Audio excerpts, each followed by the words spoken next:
Oke,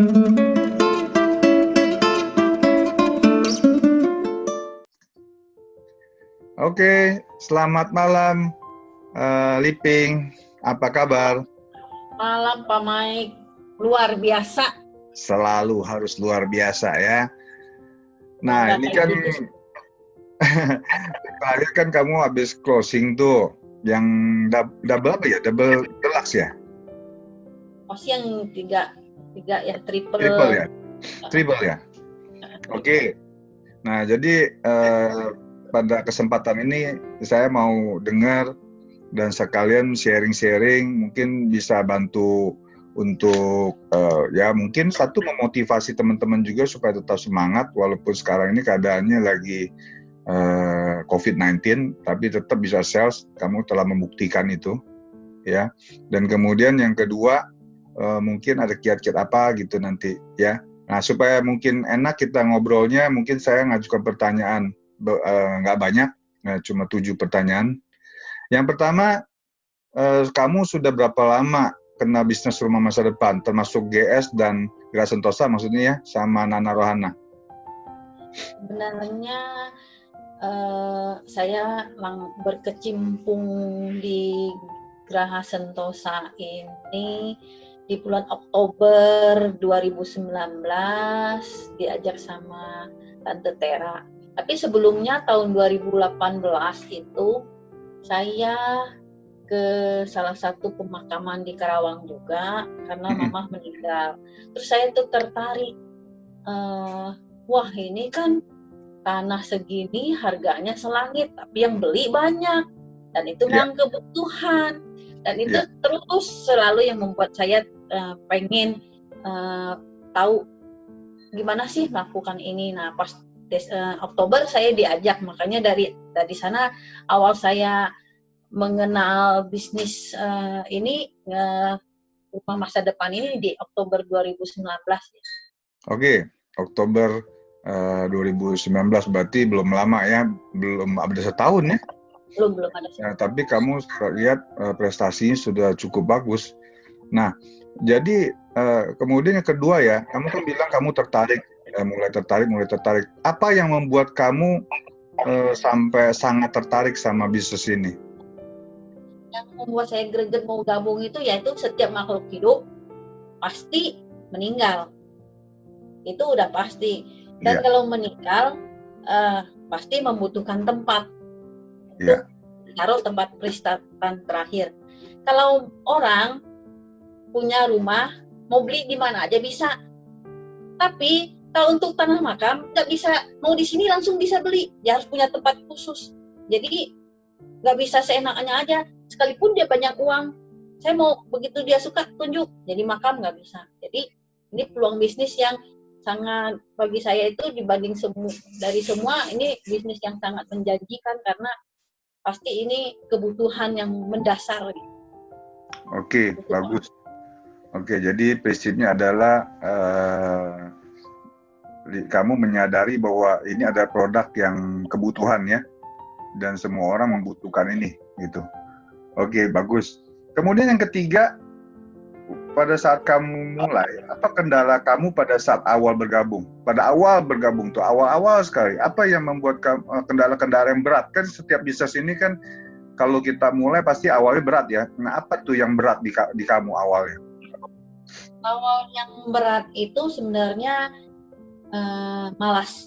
malas untuk belajar lagi, sama ada sedikit, ini cuma sedikit, malah merasakan penolakan. Tapi yang paling besar itu malas untuk belajar lagi gitu loh. Itu yang membuat saya bergabung, kan dimana bergabung di sini harus bayar harga, belajar produk knowledge, belajar lagi mulai. Padahal misalnya kita belajar merendahkan hati untuk mendengar lagi gitu loh. Padahal kita udah sering mendengar, tapi kita diajarkan turun gitu loh. Itu yang membuat berat gitu. Itu berat saya akui. Iya. Jadi berarti kesimpulannya ini ya, apa namanya, yang bikin berat itu belajar lagi. Kayak ya kalau orang bilang mulai lagi dari nol itu Ya, memang menyebalkan sih, menyebalkan. Ya.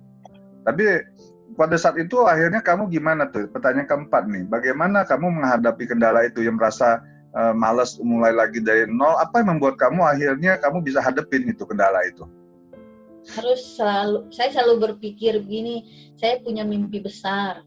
Kan di sini selalu setiap kali training atau kumpul bareng selalu bilang one team, one dream. Saya selalu berpikir kenapa selalu one team, one dream gitu kan. Saya selalu berpikir dan saya punya mimpi sendiri, mimpi besar saya sendiri gitu.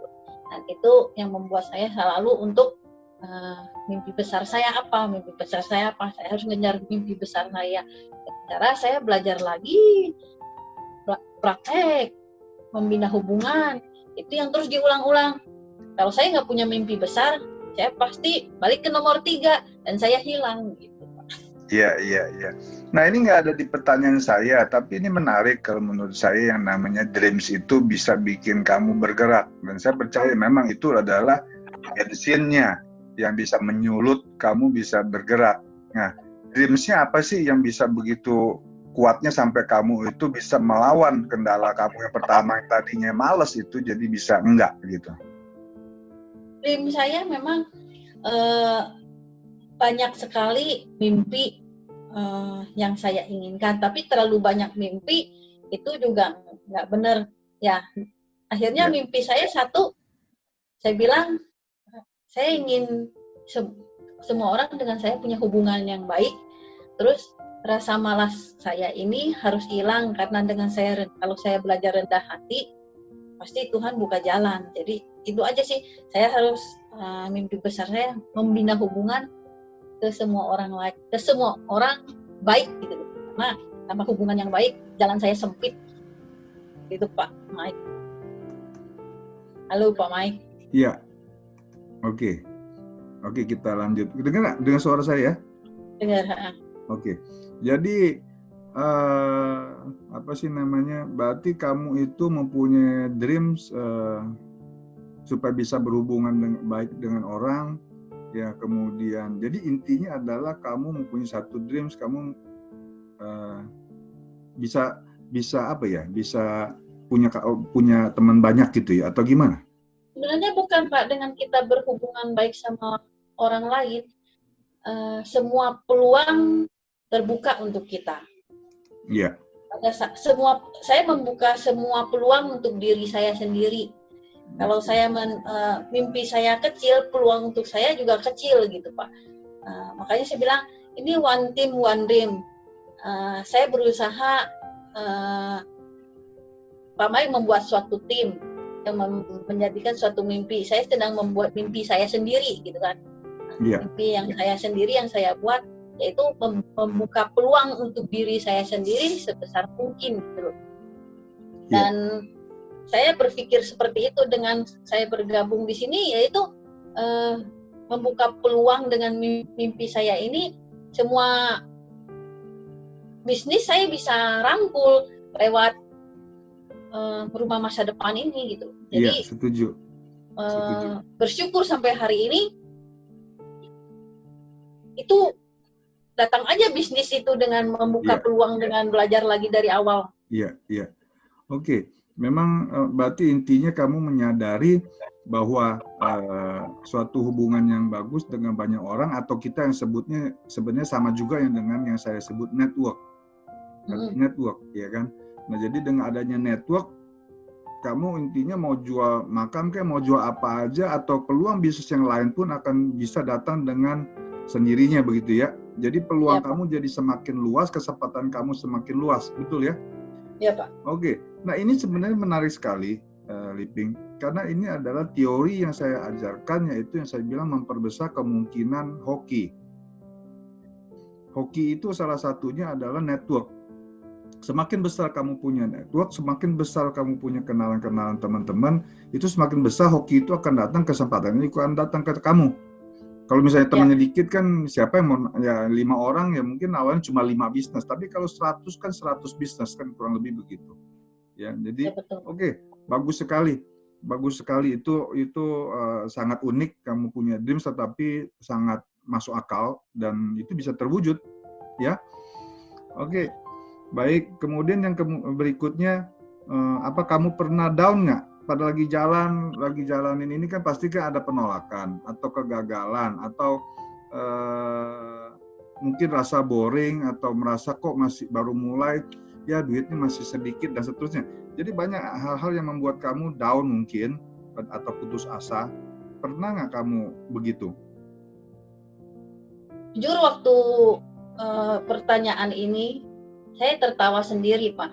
Saya pikir merasa down, saya malah menertawakan saya sendiri. Saya nggak pernah down karena saya belum berusaha, belum sangat maksimal tuh belum. Jadi apa yang mau di-down-kan, penolakan orang itu udah hal yang wajar.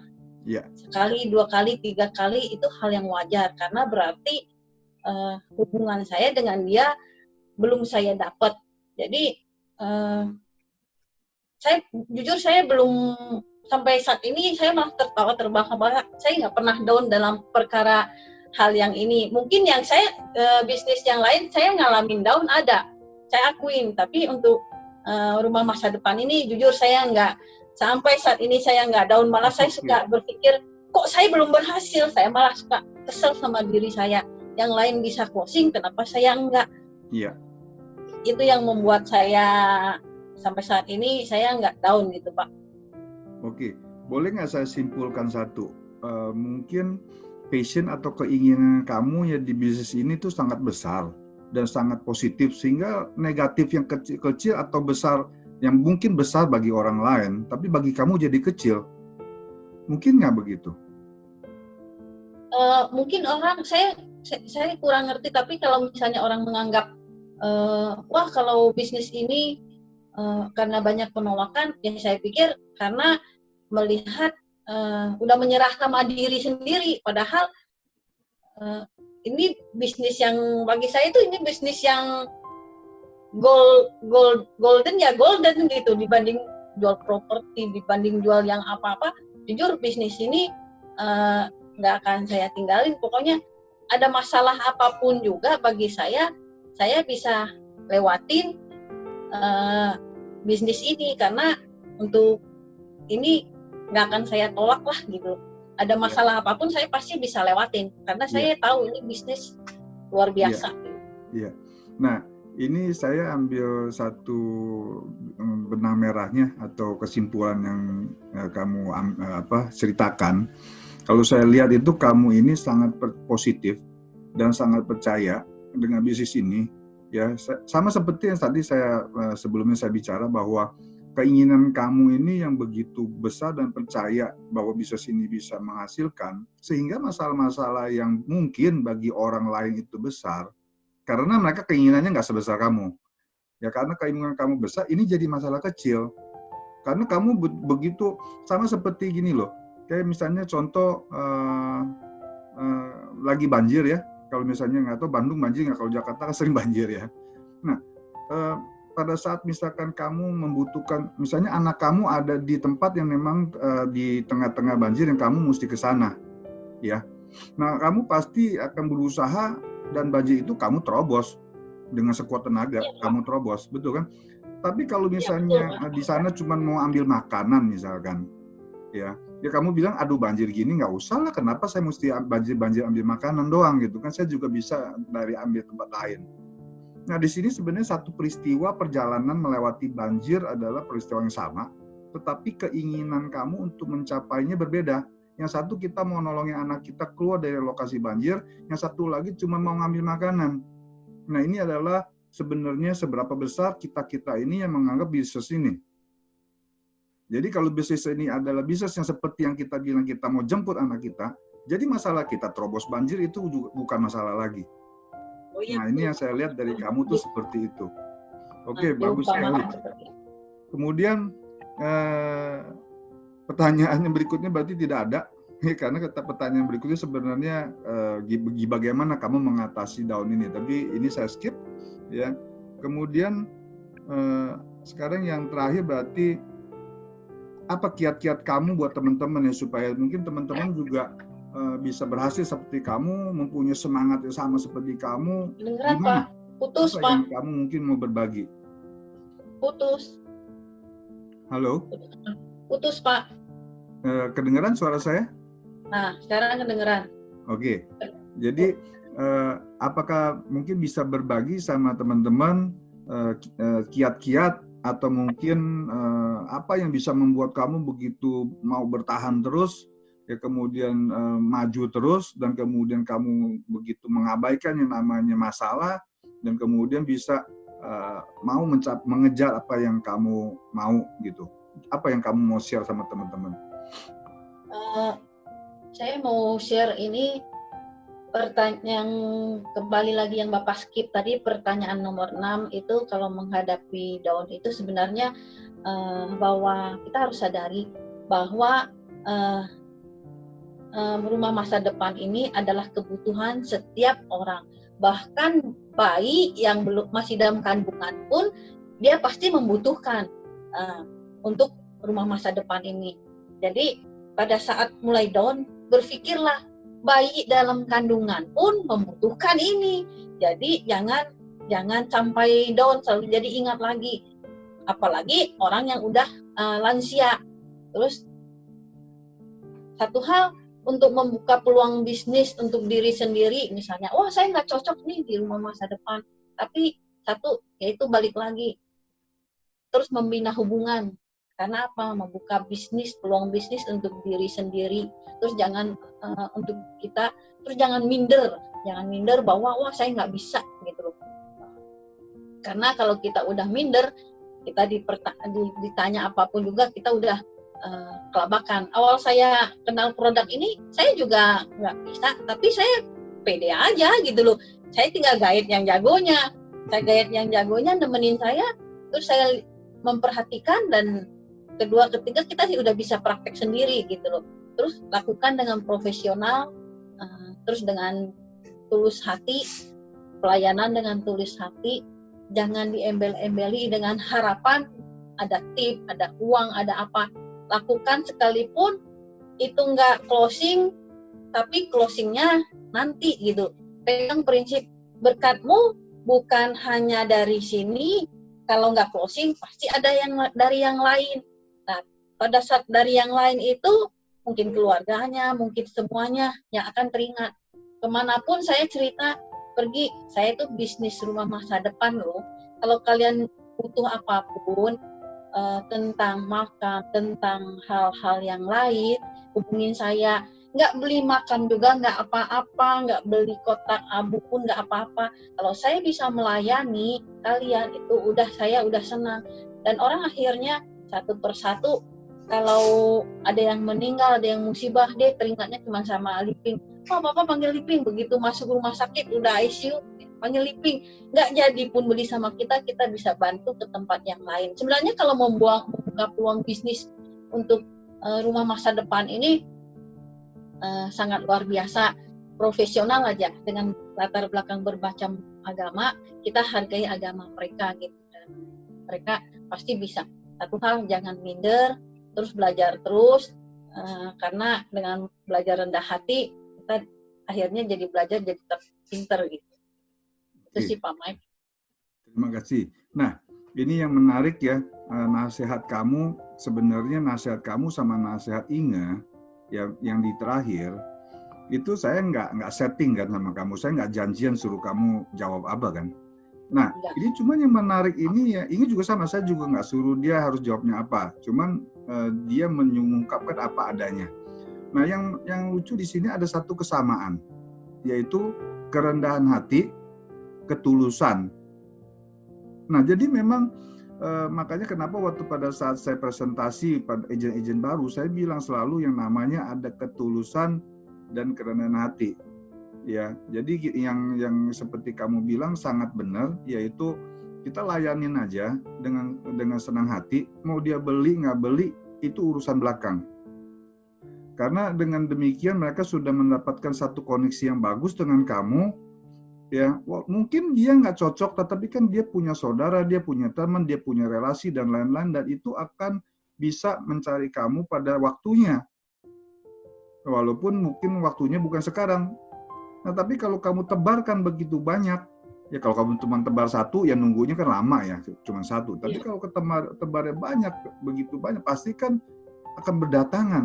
Di antara yang sekian banyak akan cari kita, karena kita ini orangnya waktu diajak ngobrol enak, waktu diajak kita diminta tolong kita lakukan dengan tulus. Orang bisa lihat loh, orang bisa lihat kita tulus beneran atau kita marketing. Marketing tahu ya, marketing itu adalah jiwa marketing yang tulen itu dia cuma mengejar service, kalau ada penjualan enggak ya udah gitu. Jadi kalau orang bilang lip service ya. Nah, ini yang tidak cocok di bisnis ini. Maka dari itu memang kita perlu yang namanya rendah hati, kita perlu yang namanya tulus bantuin orang. Itu betul sekali. Nah, makanya ini memang kuncinya supaya kita bisa berhasil. Ya. Oke, kalau begitu terima kasih nih Liping atas waktunya. Sudah sharing-sharing sama teman-teman, sudah bercerita pengalamannya dan luar biasa. Terus terang yang saya sangat terkesan adalah spirit kamu, ya. Nah, ini yang mungkin teman-teman butuhkan, ya, spirit kamu, karena keinginan kamu yang begitu besar sehingga masalah menjadi kecil. Oke. Terima kasih Pak Mike. Oke. Kalau gitu terima kasih, sampai ketemu lagi. Bye bye. Bye.